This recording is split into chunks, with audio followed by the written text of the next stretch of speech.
Hello and welcome back to another episode of Into the 99, where we've got 99 cards, because Commander's number one. I am one of your hosts, Daniel. I've got Sherman and Slothy with me today. Sherman, how you doing? Doing good. Sun's out. It's warm outside. I don't have to walk out with a jacket, but I still do because I'm allergic to mosquitoes, and there's a lot of them. I hate mosquitoes with a passion. I swell up. Like, once I got a bite right above my eye, and it just swelled up so it covered my whole eye, so it's like I had an eye patch. Pirate-themed Sherman for mosquitoes? Oh, yeah, definitely. Yeah, that's not good. That's not good at all. And Slothy, how are you? Hopefully doing better than that. I'm doing pretty good. Still kind of getting over being sick, but got some rain last night, which was really, really nice. I love thunderstorms. So just kind of been hanging out. How you doing? I'm doing good. I was just a minute ago when I was doing the intro song. My hair is super messy. I just got out of bed. So I was like, oh, here we go. We're ready to go. And then I was like, wait, I don't have my hat. So I'm sitting there like mixing the song in, like throw my headphones off. I'm like, ah. No, well, other than that, that's what the scream was. No, that scream was after. This one was internal. Yeah, that's pre-roll screaming. No, I've been good. We had a lot of fun last weekend at the face-to-face, and I was just mostly catching up on sleep this weekend, to be honest. I was pretty tired. Just had a lot going on that weekend. So, but it was such a blast to get up and actually play games and stuff. Yeah, we played a lot of games. We did play a lot of games. Yeah, I got some new swag for the studio wall that I've got to figure out a spot for. I got the Fibblethip Lost on the Range, like oversized card. I love those oversized cards. They're really, really cool. Face to face definitely hooks us up when we go out to those things. So, absolutely. Yeah, I love working with them. They're fantastic. Yeah. So if you play games with us, those videos will be rolling out week after week on Thursday. And if you didn't play with us, those videos will still be rolling out week after week on Thursday. So check them out because they're really fun. Yeah. The one that went up this week was Dissa, the Meep, Mothman, and Nethroy. Yeah. That was a fun game. That was the new Dissa is really great. I made a lot of decks for that event. I always talk about how I was sleeving. And I just had a really good time playing up at that event. So yeah, I gotta bring more decks next time because there was a lot of gameplay. Slothy was really play testing one deck. Yeah, the Aragorn deck was a blast. I really, really liked it. Yeah. Did you end up getting the card? I'm getting it this weekend. Nice. There you go. Yeah. It played out great. The Aragorn Legends Matter deck. Mm-hmm.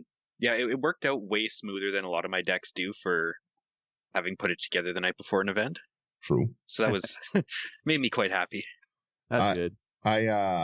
Before we jump into it, one of the decks we'll eventually get to doing it and stuff is Camball. I made the new Camball deck, and it's another one that just is out doing what it should be doing and stuff like that. Oh, and then also that I guess the last time, so we did the episode wise, I think we did Nadu and then we did the Modern Horizon stuff.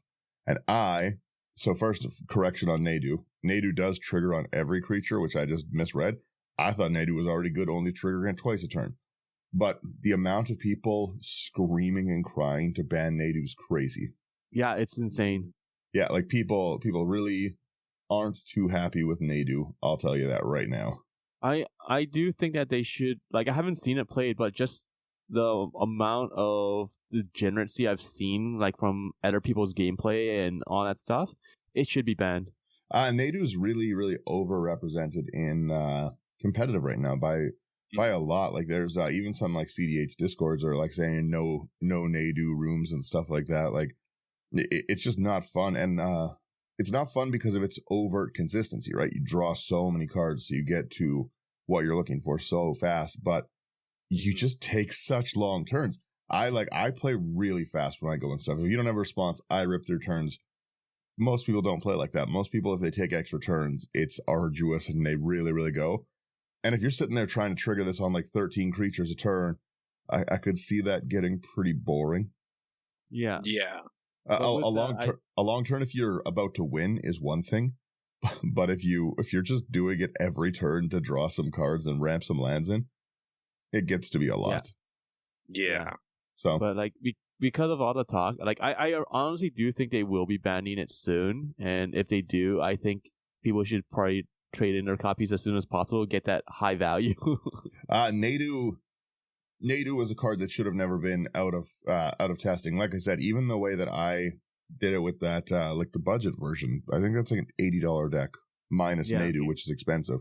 And again, it never should have got out of testing, right? We do see a lot of ramp up, quote unquote, for commander power. So we'll see if the rules committee actually does what I think is their job and bans cards. It banned Golos. No one's asking for that. Yeah, people like Golos. People hate Nadu. I don't often see positive like in anything that pops up. Like I'm not seeing like on Reddit. It's like, hey, like I played like Nadu and it was so fun. I have seen lots of great memes that it just said like going to the con this weekend and it looks like this and it's all the Nadu faces across from them. Hilarious. Yeah. I love that. But yeah, no, it's Nadu seems like it sucks and is way too strong. So I get it. I think they should be banning cards. Oh, and that's what I was going to say. This is my mind brain here. The whole point of this rant was that Nadu's like just inherently overpowered, and that's not super fun to play right now. We played. That's what I was going to say at the face to face. I played a bunch of decks that were, for all intents and purposes, garbage. They were really bad decks, and I had so much fun playing these trash decks, swinging at people with ornithopters and stuff like that. Like I was having a great time playing and stuff like that. Like. And again, like Sherman was like giving rad counters. Like I had fun games, most of the games, but I had fun games. Yeah, like and we played a lot of games where we would enable other people just cause. Mm-hmm. Yeah, like it's the Campbell one I was talking about, right? Is like the first one we played. We met a guy out there named Stefan. Stefan was great, and Stefan Effin Gaming, fun channel, very nice. But we played the first game and we kind of enabled it a little bit with some graveyard shenanigans. I was playing Disa, he was playing a Nethroid deck, so Sherman was milling us, and you know what I mean? Like, we were enabling it. I think the Meat mills too, right? Not in itself, but the way I built it had a lot of graveyard stuff. Okay, yeah. And then, so the next game, I was like, I want to try this Campbell deck, and he's like, oh, I'll play a token deck. I was like, okay. So, yeah, they were really, really fun games, but we were playing a lot of not really high power stuff, right? There's some people came out and they were, I think, disappointed I didn't bring any like competitive decks or go hard decks, but I just wanted to play some silly stuff. Every deck I played, that was the first time playing it this weekend, so. Mm-hmm. Yeah, I think I was the only one that brought the one high power one just in case. Yeah. Oh, yeah. I did make a second Voja deck, and yes, it played exactly how the first Voja. It's just it's too strong of a commander to swing, get like 5 counters on your vigilance, trample, ward commander. Voja's, I think Voja just has to stay in like the higher power category. Yeah, if it didn't have the ward, it wouldn't be as crazy. But it's just the fact that like it's hard to remove. Yeah. It's the again a Psych Rift set me back, and I nearly rebuilt the next turn. Right. Yeah, that's crazy. I hate Psych Rift.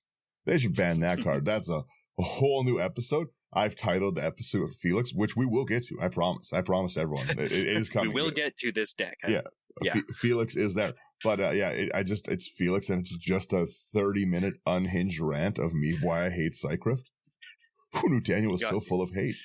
You got like Charlie Day in the background with all the the conspiracy theory board. Yeah. But I guess with that, let's talk a little bit about what our deck is. Slothy made a what's his name? Felix deck. Felix Five Boots, yeah. It is 2 black, green, blue, 5/4 legendary ooze rogue with menace and ward 2. If a creature you control deals combat damage to a player, or dealing combat damage to a player, causes the triggered ability of a permanent you control to trigger, triggers at an additional time. Combat Panharmonicon. Yeah. Multiple pseudopods and no vital organs makes dueling a whole lot easier. Yeah, so true. Flavor text, that's hilarious. Yeah, that's a flavor text. It's so great. Yeah, so this deck, it's mostly just creatures dealing combat damage and a lot of +1/+1 stuff. Some token copy stuff. Yeah. You got a great budget going on here too. Yeah, I wanted to build this one for under $100.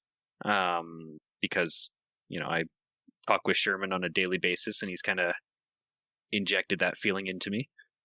It's more fun. It's more challenging. Let's face it. 100% is. Yeah. It's like, oh no, you can't throw in like Torment of Hellfire, So there goes one win con. What else can you do? Yeah, exactly. Actually, right? Yeah. There's no cyclonic rift in here. Well, better not be. Better not be. Do we want to jump into the artifacts first? Because there's one that I would really like to talk about. Just give me 1 second and explain your commander more, because I'm trying to figure out my annoying thing. Sure. You want artifacts, or you want your special custom section first? Oh, okay, we're good again. Oh, you know what? Yeah, it's actually a good idea. I do have a custom section here that Sherman just reminded me of. I think we should start with that because that's fun. Yeah. This section's called You Already Know. Okay, so 1 second. Let me find this section here I gotta scroll down to this thing. So you did do that, yeah. All right. There we go. Let's show this section on the screen here. There we go. Please take it away in the You Already Know Though section. Yeah. So this guy's name is Felix Five Boots. You're gonna have some boots. We've got Lava Spur. 1 mana for an artifact equipment. Equipped creature gets +1/+0, has haste and ward 1, and it's got equip for 1. Such a great card. I'm to be honest, that's pretty good. That's a pretty good boot. I should pick some of those up. It's a really solid uncommon. Yeah, it's not as powerful as them, but that's a great uncommon. Yeah, ward 1 is still a detractor for targeting. There's a lot of times where that will stop me from, because that'll throw my whole turn off, right? Yeah, and a lot of times I really want the haste. Yeah, I will say in this one I did have Lightning Greaves, but I took it out because it doesn't have the word boots in it. That's fair. And I can only have 5 boots. 5 boots, 1 greave. 6 boots. I like it. I like that. Our other one we have is a Swiftfoot Boots, a 2 mana equipped creature has hexproof and haste, equipped for 1. And then we got the Trailblazers Boots for 2 mana. It's equipment. Equipped creature has non-basic land walk, which is basically a free attack. Yeah. At this point in time, it has equipped cost of 2. Yeah, it's unblockable at least against 1 person. I would say 2 people out of every pod. Yeah. I say like everyone runs like at least some kind of non-basic. Yeah, So even like Command Tower. I was gonna say even in like mono blue, I'm running like reliquary towers and stuff. Mm-hmm. Yeah, exactly. Everyone's running some sort of I run Rogue's Passage in almost non-basic. every deck. If I'm mono green, I'm trying to get that big creature through, anyways. Yeah. Yeah. Yeah. Next one we've got here is Winged Boots, 1 and a blue for an equipment. Equipped creature has flying and ward 4, and equipped for 1. That's Such a big ward. card. Mm-hmm. I'm enjoying the ward more than Hexproof and Shroud right now, because it's generally speaking they're putting it on equipment for like less mana, but we're seeing it deter more than those things, right? Because with Hexproof and Shroud, it's very easy to just say I can't target that, so I'm not even looking at it, right? But now because it has ward, I'm sitting there, I'm like, well, I could get that, right? So I think people are holding up more removal, maybe potentially to try and get around that ward instead of just giving up on it and blowing something else off the board. We'll be right back. Ever thought modern video games should be more interesting? At the Gaming Blender, we take randomized genres, mechanics, and make a new game every episode. I've added permadeath. We have a survival game of a hardcore simulation, which could be House Flipper, and with the permadeath of XCOM. And that all has to be an action adventure. Yes. Oh dear. Yes. And sometimes it doesn't quite work. And you have a construction off over the course of the narrative. A construction off. The way we can do this is that we ditch your idea entirely. Entirely. Check out the Gaming Blender on all your favourite podcast platforms now. Well, what I do is I politic with everyone else on the table. So like let's say Slothy does have the wing boots on Felix. I'm like, all right guys, I gotta spend like 5 mana using like my Path to Exile. Okay, let's make a deal. If I get rid of Felix because Slothy's the problem, will you guys just leave me alone for at least 1 or 2 turns? And most people will agree to do that. Like, you just use it to your advantage. You'd be like, hey, I will answer this one thing. Leave me alone. And people are like, you know what? Fine, except for the person that's being targeted. Everyone's like, yeah, fine, we'll leave you alone, And then, sure, you make an enemy, but at the same time, you have, like, the other two players on your side. Yeah. Yeah, exactly. So, yeah, I look at Ward as an excellent political tool for myself, let alone anyone else. I feel a lot of people forget that Ward is just, it counters the spell, right? So if you're throwing around things that can't be countered, Ward is an irrelevant mechanic. Yeah. Yeah. It's a visible counter, in a sense. Yeah. I like it. So, yeah. All right, let's keep going here. We have Zephyr Boots. For 1 mana, equipped creature has flying. When the equipped creature deals combat damage to a player, you draw a card and discard a card, and its equipped cost of 2. I do like the 5 Boots theme. I've got to give it, before we even get into this deck, I've got to give it the respect it deserves. The 5 Boots theme is hilarious. Yeah, 5 Boots. Yeah, 5 Boots. This is a respectable build, and I like that. There you go. A respectable build you cobbled together. Let's go. Let's go. Oh my goodness. When the episode ends, you just hear both people like hang up the call. All right. Thanks for watching, everybody. We will see you next week. Yeah, I rolled the outro music. Do you want to jump into artifacts next? Yeah, let's jump into the artifacts. I'll take our first one here. We've got an Arcane Signet, 3-color deck, easy choice. It's 2 mana. You tap, add 1 mana of any color in your commander's identity. Yeah. Then we've got the Commander Sphere, 3 mana. Tap for 1 mana of any color in your commander's color identity. Sacrifice it, draw a card. Then we got an excellent card. That is the Decanter of Endless Water. For 3 mana, you have no max hand size, and you can tap it to add 1 mana of any color. I love that card so much. We have a Dimir Signet. 2 mana, you pay 1, tap, add 1 black, 1 blue.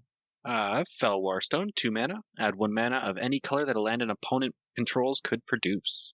Ooh, this card's fun. Fire Shrieker for 3 mana. It's an equipment. Equipped creature has double strike, equipped cost of 2. So you're going to trigger the combat steps like 1, 2, 4 times. Yeah. Yeah. We have this Gold Vein pick as well. I like this card. I see it in Slicer a lot. 2 mana. Equipped creature gets +1/+1. Whenever equipped creature deals combat damage to a player, create a treasure token with an equip of 1. Yeah. I like then we got your whole commander is just double up, right? Mm-hmm. Creature you control dealing combat damage causes a trigger. I like it. Then we've got the Golgari Signet, 2 mana, pay 1, tap 4 black-green. Nice. We got the Lithoform Engine for 4 mana. It is a legendary artifact. So we have for 2 mana, you tap it, copy target activated or triggered ability you control. You may choose new targets for the copy. I'm guessing you'll probably use that one the most. For 3 mana, you can tap the engine, copy target instant or sorcery spell you control. You may choose new targets for the copy. And the last one is 4 mana, tap it, copy target permanent spell you control. Ooh. Yeah. Lithoform Engine's so good. It is, yeah. I'm glad they've been reprinting it a lot. I have to say this, and it's mean to. I need to pick up a stack because I specifically want to start putting it in my Toxrill deck that's all mana artifact, like all mana rocks. Oh. The Roxrill. Because again, copying those rocks is great, but also copying Toxrill is hilarious. I had the mana to copy Toxrill. I guess it would still be legendary though. Yeah. I'll just do it. That's where you. I'll do it just to flex on him. Sakashima. Yeah. Yeah. True. I like it. We have a Simic Signet. A lot of good ramp in this one so far. 2 mana, you pay 1 and a tap. You add 1 blue, 1 green. I'm happy how much the Signets have come down in price. Mm-hmm. Like they were so high for a while. They're like great mana rocks to build with. Same with the talismans as well. They were up there for a while. Some of them were wild, like $8 or $9 for a while. Mm-hmm. Yeah, that's great. Like I think that the mirror one got up to like around like $10 at one point in time. Yeah. I'm gonna take these next 2. Okay. We got our Soul Ring, 1 mana, tap, add 2, and we've got Strixhaven Stadium, an actual genuine win con in this deck. Yeah. 3 mana, tap to add a colorless, put a point counter on it. Whenever a creature deals combat damage to you, remove a point counter. Whenever a creature you control deals combat damage to an opponent, keep that line in mind, put a point counter on Strixhaven Stadium. Then if it has 10 or more counters on it, remove them, and that player loses the game. You and this stupid This halves the amount of creatures you need to deal damage to an opponent. That's true. That's true. With Felix. I need to put Strixhaven Stadium in the Rego deck. That you do. Yeah, it's good. Again, I need a stack of these, but again, no one has them. Strixhaven was so popular. I have all of them. Yeah, I know, right? I have all the group hug cards, like all of the Jiriper Oris, all the Folio of Fancies, but you have all of the stadiums. Heck yeah. Such a good card. It's a good card. And then we have one of the newer ones from the Outlaws of Thunder Junction. I didn't buy anything really from that, so I don't have very much. Like I've got a few random singles. I don't know we did spoilers, but there's 3 spoiler sets back? Yeah, something like that. Modern Horizons. We did record this one, like a month ago? So yeah, three sets back sounds about right. Yeah, Modern Horizons 3 spoilers, like Modern Horizons 3 just came out, and we're already sitting there being like, oh, look at the Assassin's Creed spoilers. Oh, you know what's crazy? Assassin's Creed and Bloomborough come out within a month of each other. I think it's like exactly 3 weeks apart. It's so stupid. There's a few singles. I didn't want to like the Assassin's Creed one, but there's a few singles from it I do want. Yeah. But you're always going to run into the fact that like there's every set there's something that you're going to want. Mm-hmm. I've been building a lot. I was going to say I've been building a lot less lately. I just built 30 decks, but I've been building a lot less of like new things. I've been going through the box I have, right? So the Dissa was fun to go across, but like I said, it's actually kind of nice to see these. I really did take that Magic Freeze episode pretty seriously and have stopped changing decks. I just can't keep up with it, right? So I build some new commanders, but it's usually with like older cards, which I think is at least kind of interesting. I see like a few cards. I like go to get something, and they're like, "Oh, that's like a $13 card." I'm like, "Well, I'm not buying that." Well, moving on. Yeah, some of the new cards are crazy prices. The Modern Horizons 3 prices are all nuts right now. Everything's they're up and down like a roller coaster. Yeah, I'm hoping Bloomburrow's good. Bloomburrow has a group hug precon. I don't care what's in it, I'll buy it. They should have consulted me on this. I'm the king of group hug. Next week's episode, group hug deck. Mostly. It's group hug-ish. Adjacent. Group hug-like. Yeah, it's group hug adjacent. Yeah. It seems fun. I think you'll both like it. But anyways, back to the list. The key to the vault. It's 1 of the blue. Legendary artifact equipment. Whenever a equipped creature deals combat damage to a player, look at that many cards from the top of your library. You may exile a non-land from among them.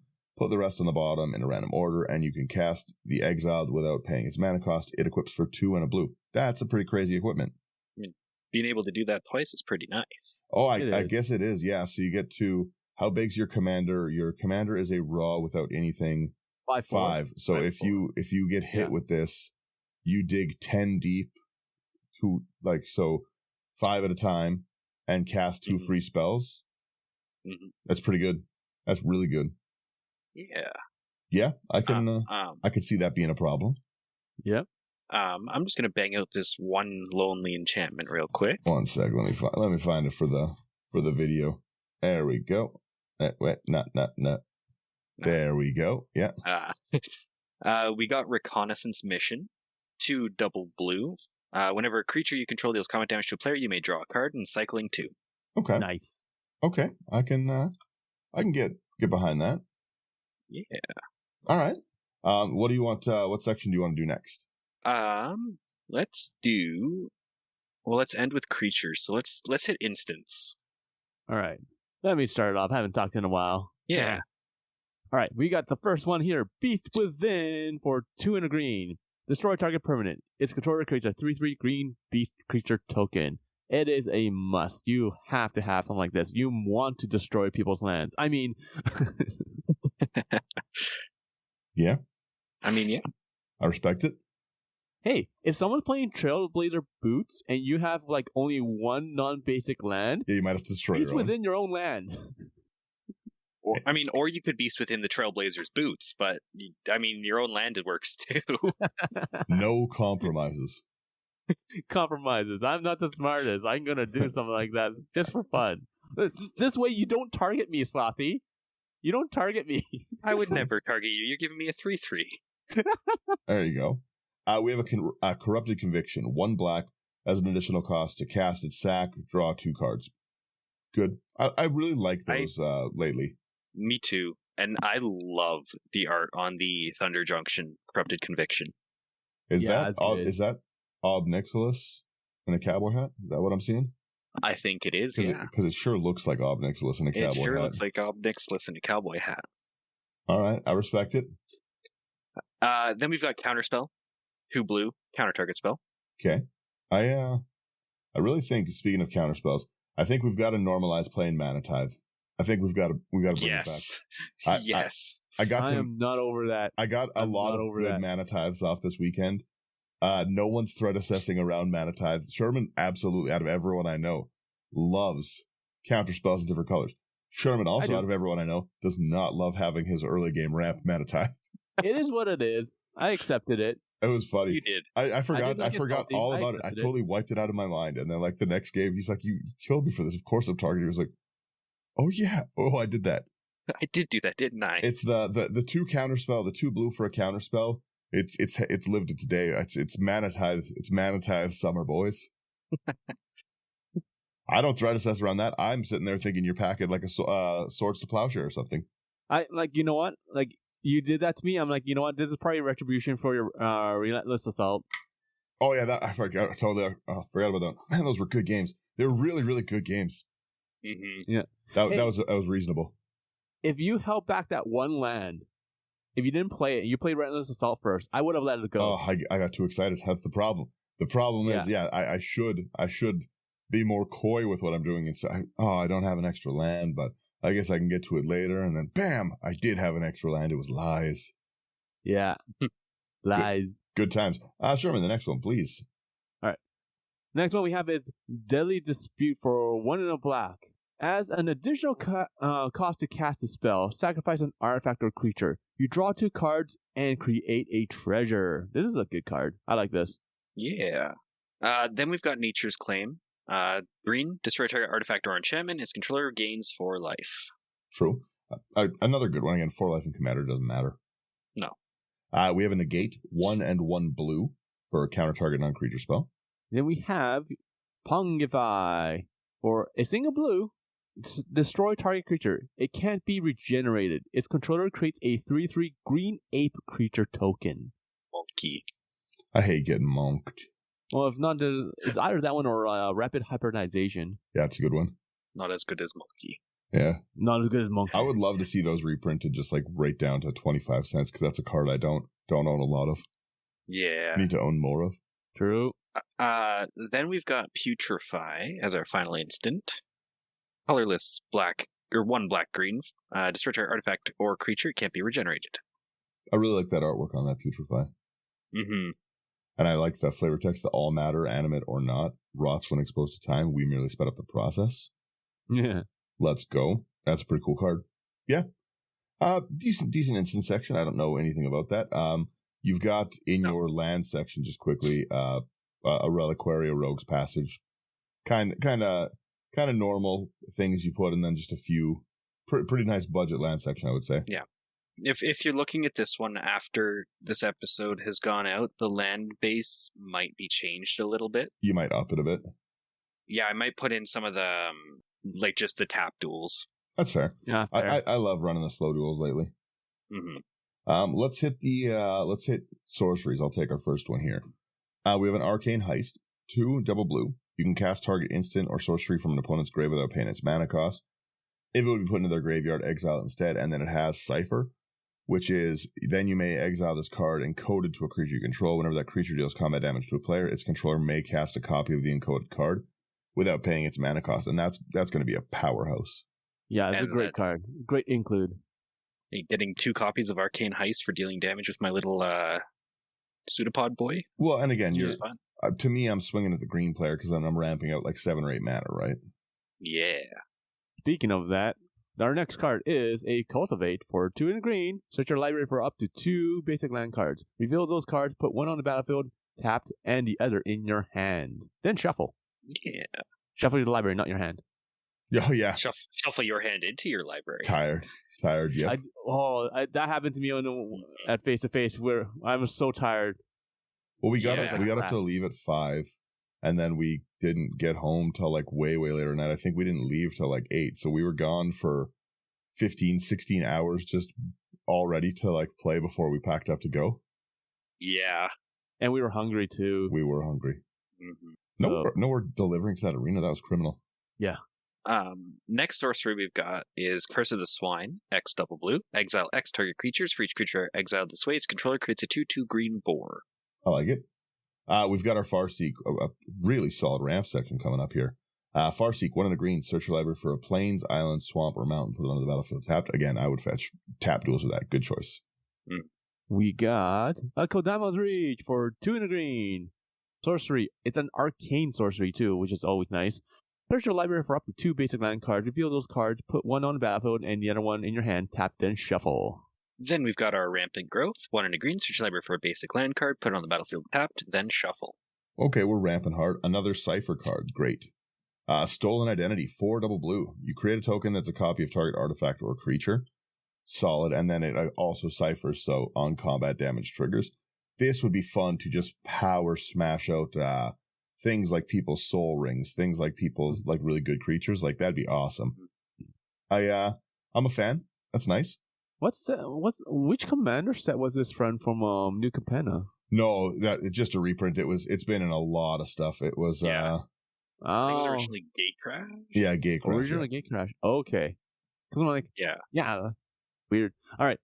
Next one is a card that I love yet I hate. So it's a very, very much of a love-hate relationship. That is going to be Villainous Wealth. For X, black, green, blue. Target opponent exiles the top X cards of their library. You may cast any number of spells with mana value X or less from among them without paying their mana cost. Now, let's go back for a second. We've already covered 1, 2, 3, 4 sorcery ramp spells, plus the fact you have how many rocks? 1, 2, 3, 4, 5, 6, 7, 8. You shouldn't be short on mana. You even got 34 lands in here. You're not missing drops ever. Nope. Yeah, that Villainous Wealth is going to get big. I love a good Villainous Wealth. Yeah. Our final sorcery here is Writ of Return. 3 double black. Return target creature card from your graveyard to the battlefield tapped, and it has Cipher. Lovely. I love good. That. Again, some really solid sorceries there to just get through and actually like get those triggers like mattering. Yeah.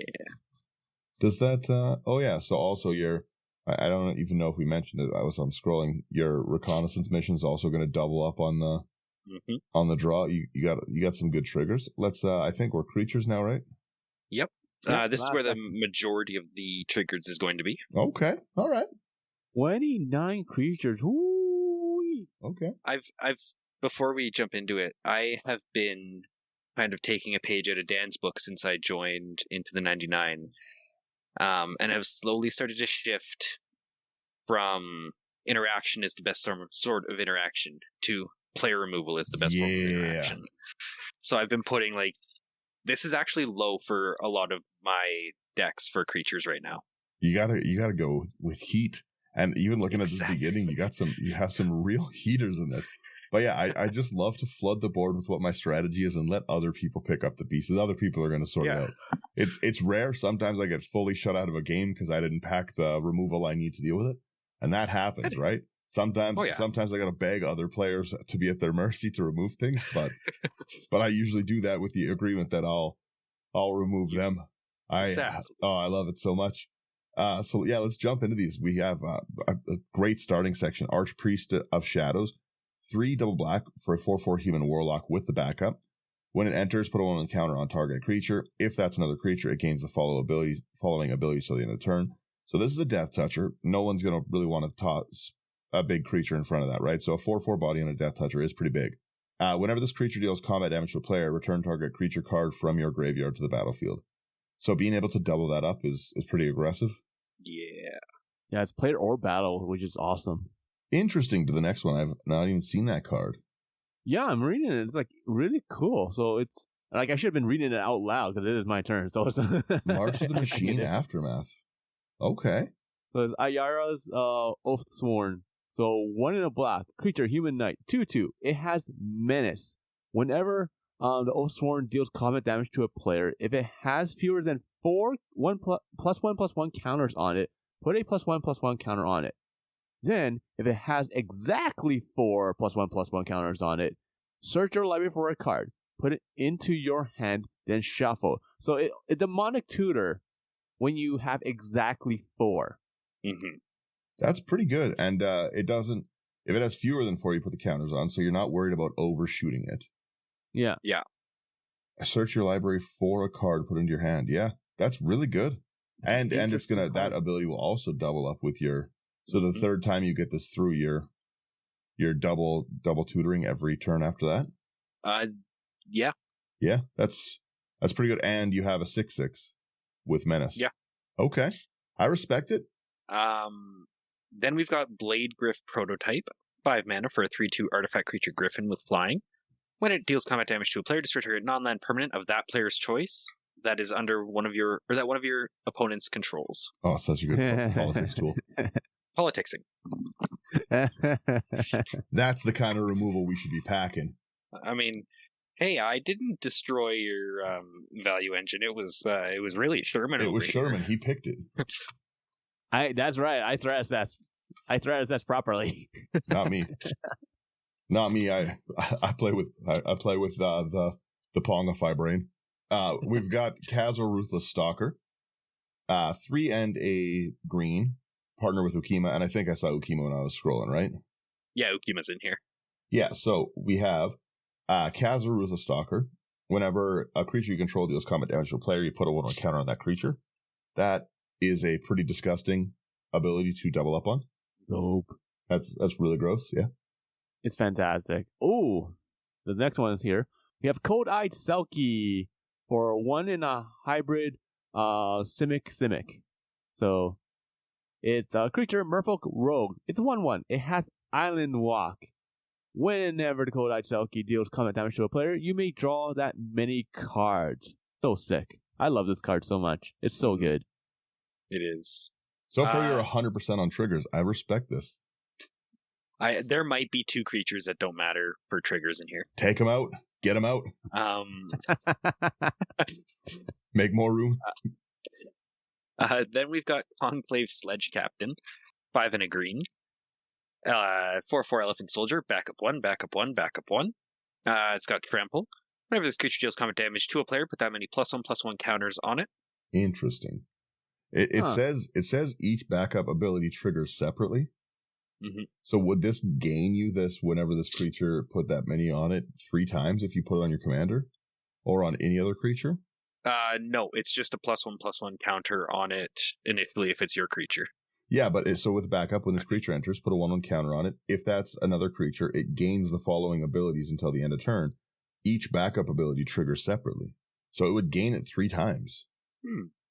Oh. So if you put this on your commander, backup 3, so it would go, when it deals combat damage to a player, it would, if 6, you'd put 6 on your commander, so this would go up 9 for the turn. That's how I'm reading it. And again, also, whenever this creature deals combat damage to a player, put that many +1 counters on it. On a trampler, that's a pretty rough ability. Yeah. Babar's not taking prisoners. No. Right? We have Drana. We need a Rhino to counter him. Retaxas! There you go. This guy gets it. Drana, Liberator of Malachor, 1 double black for a 2/3 vampire ally with flying and first strike. When Drana, Liberator of Malachor, deals combat damage to a player, you put a 1/1 counter on each attacking creature you control. That first strike with the flying, putting it on before the rest of the combat damage is so brutal. Yeah. And So that's a +2 on all of your creatures that are attacking, of course, but Ooh. So the next one we have is Edric, Spymaster of Trest. For 1 in green and blue. Legendary creature Elf Rogue, 2/2. Whenever a creature deals combat damage to one of your opponents, its controller may draw a card. that's pretty cool. Doubles Nice. up for you, incentivizes people to swing elsewhere. Yeah. I'm a fan. Then we've got Fallen Shinobi. 3 blue-black for a 5/4 zombie ninja with ninjutsu 2 blue-black. Whenever Fallen Shinobi deals combat damage to a player, that player exiles the top 2 cards of their library until end of turn. You may play those cards without paying their mana cost. So strong. It's such a good card. I will take your top 4 cards and play them for free. Thank you very much. Yeah, that's pretty strong. This is a scary card. Every time I played it from the deck for Gonti, like it's like you see that, kill it if it comes after me. Oh yeah. Yeah, that's pretty good. Exiles the top 2 cards until end, so you can fetch lands too. I don't like it. Yeah, because it just says play, right? Yeah, don't like it at all. We have the giant Adaphage, 5 double green for a 7/7 insect with trample. When it deals combat damage to a player, create a token that's a copy of the giant Adaphage. I could see this getting out of control. We have Scoo Swarm at home. Yeah, exactly. Yeah. Scoot Swarm at home, Scoot Swarm on methamphetamines. I like it. The next one we have is Glowing One for 2 and a green. It is a zombie mutant. It is a 2/2. It has Death Touch. Whenever the Glowing One deals combat damage to a player, they get 4 rad counters. In this case, it would be 8. That's a lot Whenever of a rad player counters. mills a non-land card, you gain 1 life. That's pretty rough. It's such a rough card. Like this one's in the Wise Man deck. It's so rough. Seeing the rad counters go off and stuff, like, that's a strong mechanic. It is. It's a very cool It's mechanic. fun. It is really fun. I preferred that to any form of mill I've ever seen. Mm-hmm. Like of all the I played with the Fallout decks, raw, and of all of them, Wise Man is still my favorite right now. It looks very fun.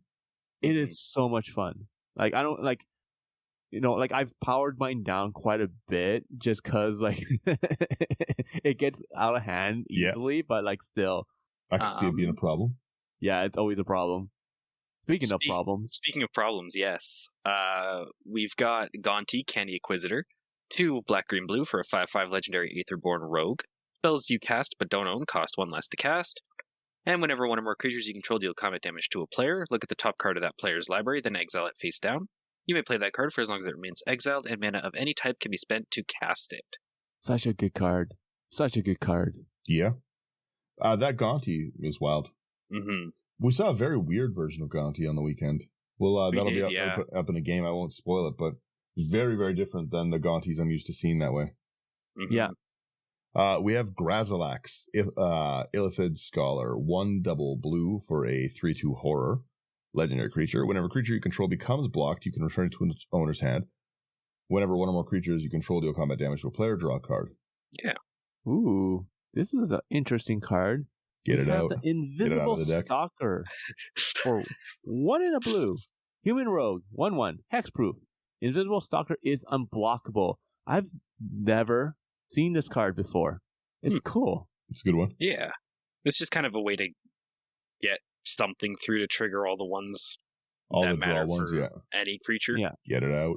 I like it. I like it. It's not bad. Oh, it will be coming out, don't worry. Then we've got Krydell of Baldur's Gate, blue and a black for a 1/3 legendary human elf rogue. Whenever Krydell of Baldur's Gate deals combat damage to a player, that player loses a life and mills a card, and you gain a life and scry 1. Whenever you attack, you may pay 2. If you do, target creature can't be blocked this turn. That's good. It is mostly for the second ability. The beginning isn't bad too, right? Like gain 2 life, scry 2, lose 2, mill 2. That's pretty solid get through. But the unblockable built in is pretty good. Yeah. All right. I see it. We have a Lab Maniac. I assume you can go through your deck pretty quick. Just in case. 2 and a blue. If you draw a card while you have no cards in your grave, if you draw with no cards, you win. You guys get it. You know what Lab Maniac does. I will say, just because this card does raise red flags to people, there are no infinite combos where I draw my deck. In this deck, this is purely just because I will go bonk until I draw myself out. That's fair. Yeah, you have That's a lot of you have a lot of, like, in an ideal board state, you might be drawing 8 cards a turn. Mm-hmm. Yeah. We have a Malcolm, Alluring Scoundrel for 1 in a blue. Legendary creature, Siren Pirate for a 2/1. It has flash. It has flying. Whenever the Alluring Scoundrel deals combat damage to a player, put a chorus counter on it. What? Draw a card, then discard a card. If there are 4 or more card counters on Malcolm, you may cast a discarded card without paying its mana cost. Interesting. That's pretty good. Yeah. That's an interesting I really got to get a card. choir drop on this thing. Ominous choir music drop on the board. You bring a soundboard wherever you go and just play all the different sounds. Yeah. Then we've got Marcus, Mutant Mare. 3 green blue for a 4/4 legendary mutant advisor with vigilance and trample. Whenever a creature you control deals combat damage to a player, draw a card if that creature doesn't have a +1/+1 counter on it. Or if it does, sorry. If it doesn't, put a +1/+1 counter on it. I like that. That's a good card. Lot smart card draw. Honestly, that seems like it'd be a really fun, just counters themed deck. Oh, it is. Like just like making it just seems really, really fun. I respect this. I might make a Marcus Mutant Mare deck.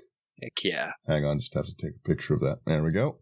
Don't mind me on that. That's half of my camera roll is just pictures of cards I need to build. We have the Mist Syndicate Naga. 2 and a blue for a 3/1 Naga ninjutsu. 2 and a blue. Whenever Mist Syndicate Naga, this is a long name, deals combat damage to a player, you create a copy of the Snake Boy. I'm not saying it a third time. I'll summon this thing like Beetlejuice. Yeah. That's a fun card. Yeah, that's interesting. Yeah. Huh. Another double up, yeah. Yeah. We have... One second. I was thinking the Adaphage was I was like, oh, he'll like flood it. No, you'd make 2 Adaphages every turn. It takes me a minute to get there, but whenever Adaphage, yeah. That makes that Adaphage much more problematic. The same with this one. Okay. Yeah. All you'd right. make 2 and then You'd make, so then you'd have 3, which would make you like 6. Yeah, so it'd 6 be more. 9. It just snowballs, Yeah.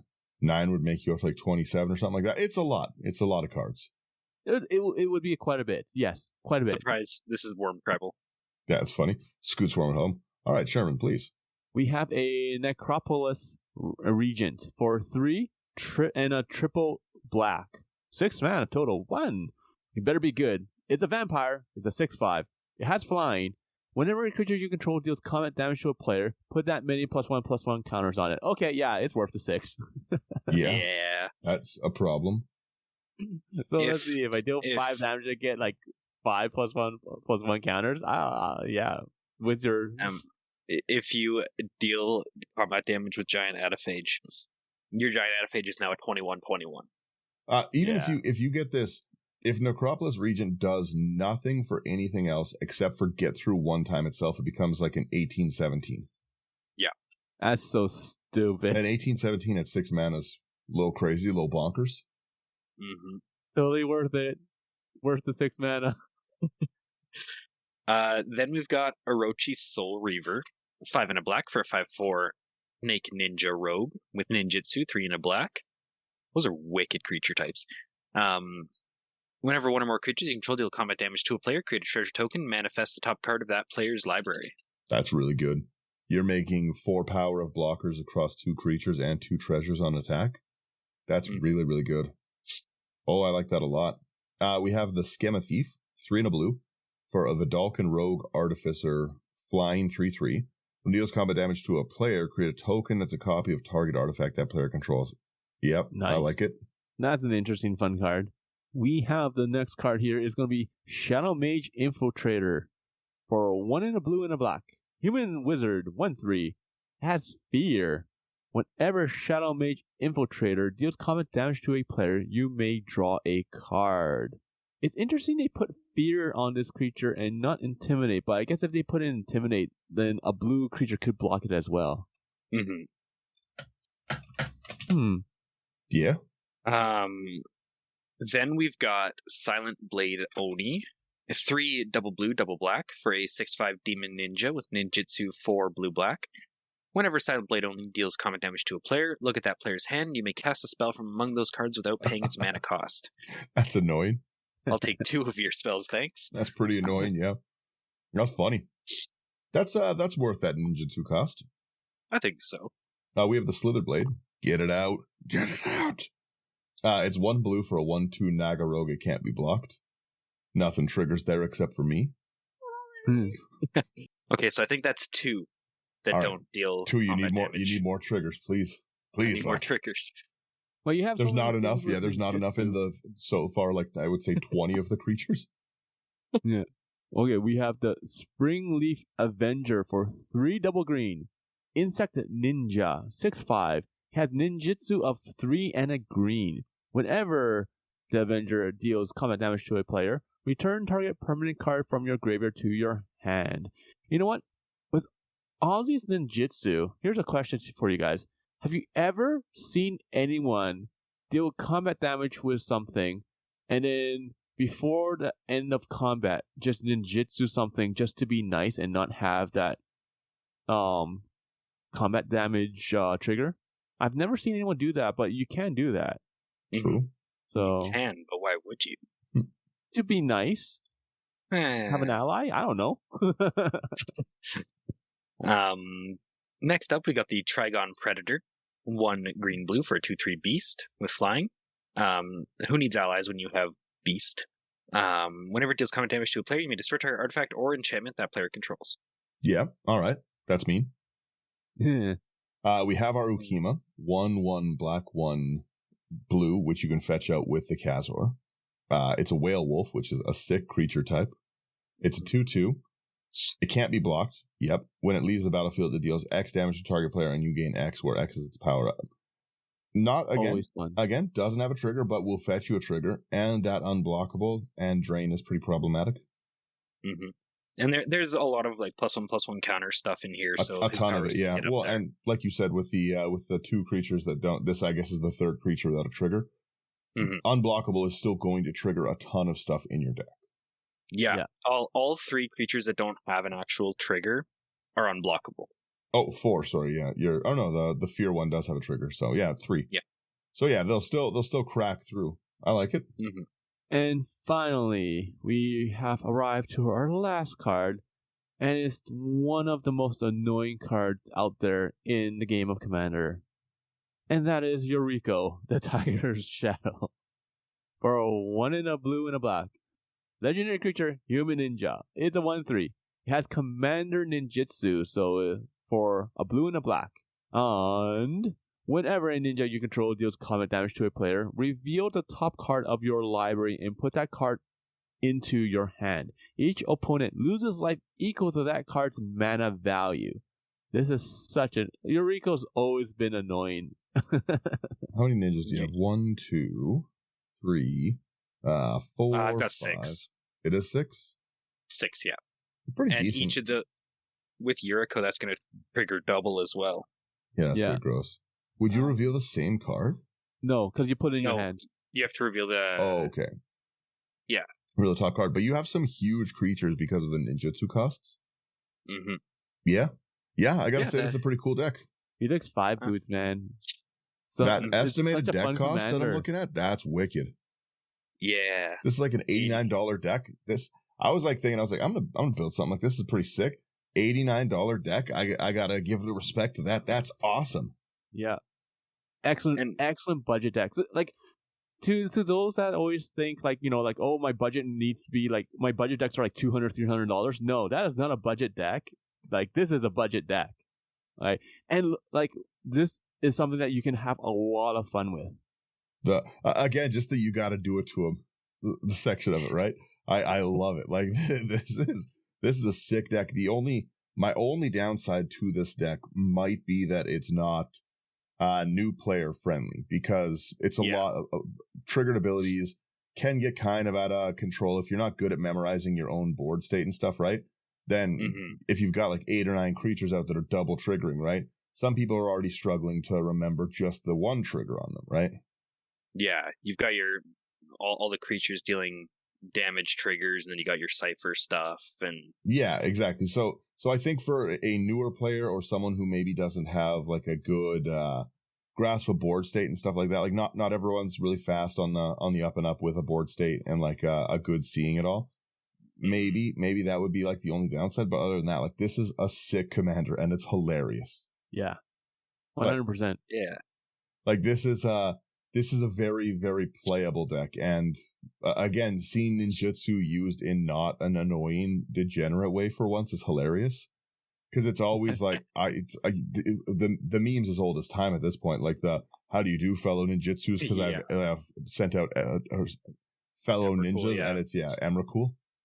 Yeah.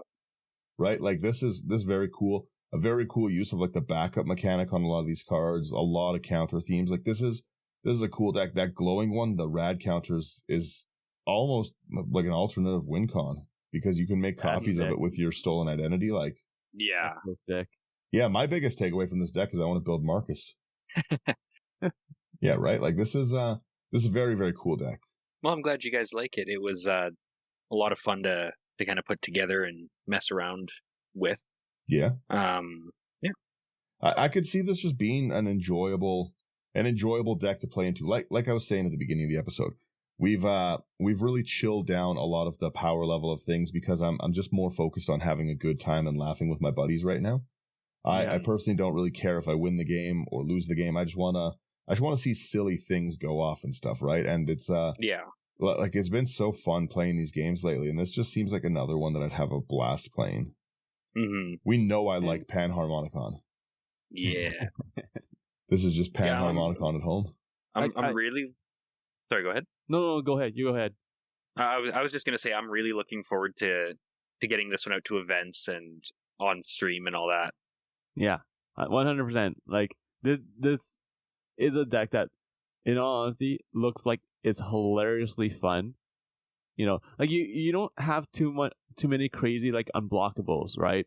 No. Which is nice. You know, so like you have a lot of trigger stuff, so like people have to like kind of pick and choose the threat assessment here. But at the same time, like, you know, some of the things that you attack with is like, okay, it's not a big deal, but other things that you attack with, like, it kind of seems like it might get out of hand, and that's where like all the fun begins. Yeah. So like the Adaphage, man, like holy smokes.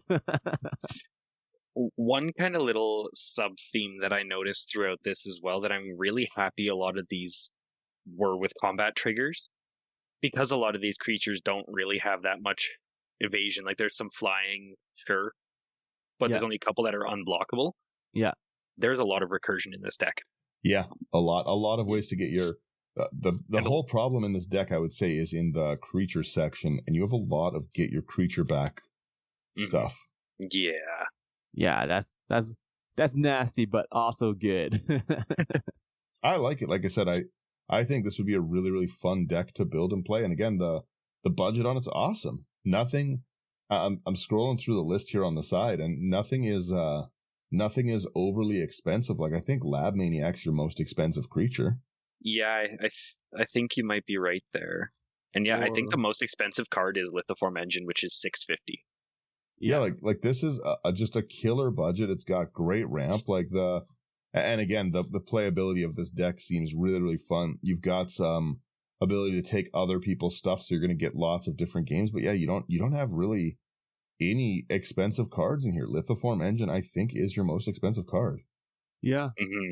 Seriously, it's funny. It's hilarious. And you have the 5 boots in there. Come on, 5 boats. You gotta have the 5 boots. You do have to do it to him. You're not wrong. I'm a big fan of this deck. This is killer. I'm glad you guys enjoy it. Oh yeah, it's hilarious. It's awesome. Kind of one final thing that I've got to say about it, and I know these are the exact words I said when this card was spoiled, but Strixhaven Stadium's a scary win con now. I love Strixhaven Stadium. And that makes me so happy. Someone's just being a little bit of a problem. Attack them with 5 creatures. Goodbye. True. My goodness. Yeah, this is all. I got no other comments needed. This is a great deck. I like it. It seems like it's a lot of fun. I'm the first to criticize bad deck building. I'm the first to build bad decks myself, and this is not one of those. This is a killer looking deck. Well, thank you. And this has made me want to go through. No insult meant here, but through my junk rares and find me these combat triggers because I want to build one of these. This is killer. Absolutely. Well, like I'm glad that Wizards finally made a commander where it's the combat triggers trigger twice. Mm-hmm. Right? It's been a long road. They've had lots Let's of face attack triggers trigger twice, like Isha and Wolfguard and stuff, right? But not combat damage itself. Yeah. So it's like Yeah. you're rewarded for actually doing the damage, not just attacking. Because anyone can just attack and then be like fog or something like that. Like we see a lot of issues with that. But this says no, you have to get in there. You have to do the damage, and then you get the reward. So you have to put in the work first. Exactly. And that's kind of like how we talk about building budget decks and how you have to put in a little bit more of the work. Yeah. You gotta get your elbows dirty, and then you get the benefits. I love seeing decks that like perform at like this kind of a cost. Mm-hmm. Right? Like I just like seeing a nice like doesn't break the bank budget deck. Like I really like decks like that. The my Disa deck that I was talking about earlier. Mm-hmm. Yeah. The budget version of it, like again, we'll probably go over that. That's like $108, and I was like, wow, like this is a pretty great budget. Mm-hmm. But that's like that's like still nearly like 1/5 higher. Like, yeah, I like I said, I really like seeing a deck like this perform. Mm-hmm. Man, I want to play this deck. This looks really fun. I'm gonna roll our outro there. Where is my outro? There's my outro button. There's my other outro button. Thank you guys for getting to the end of this. If you liked this episode, like, share, subscribe. It really does help us out. If you want to brew decks with us and stuff like that, come over to Patreon. Great spot to do such a thing. You join as little as $1. Again, it supports us, but really just being here supports us. So thanks to everyone who listens. Thanks to all our great patrons that we have going right now. We got to do another Patreon shout out. We'll do that next episode, but know that I love you all. Yeah. And if you guys like what you're hearing, our website has all the content. We've got gameplay stuff going up. We just stockpiled a ton of them, so the face-to-face ones are going to be rolling out either 1 or 2 a week until we're done with those. We'll have some new ones coming up pretty soon, so we should have a lot of really fun content and a lot of decks coming up. I mean, there's a set every month right now, so how can we not have new deck techs, right? But yeah, if you want to buy like some of the more expensive cards from our deck techs, I usually say like the ones in here, but like, what are you gonna do? You get a proxy a lithoform engine for this? You know, it's not worth. But go over. Shipping would be more expensive. Yeah, right. Go over to abyssproxyshop.com. Promo code is IT99 for a discount on checkout for any of the expensive cards. Abyss makes great ones. If you want to put those fancy cards in nice sleeves, AI Armor really is great. AI Armor's not even a sponsor at this point. I just really like the sleeves. Mm-hmm. I go harass them to become a sponsor, though. They are a really good sleeve. I just playing with them has been really nice. They're nice sleeves. So yeah. Put your new decks in these fancy sleeves. That's it. Yeah, I end there. Yeah. All right, laters. Bye bye. See you guys. Thanks for watching.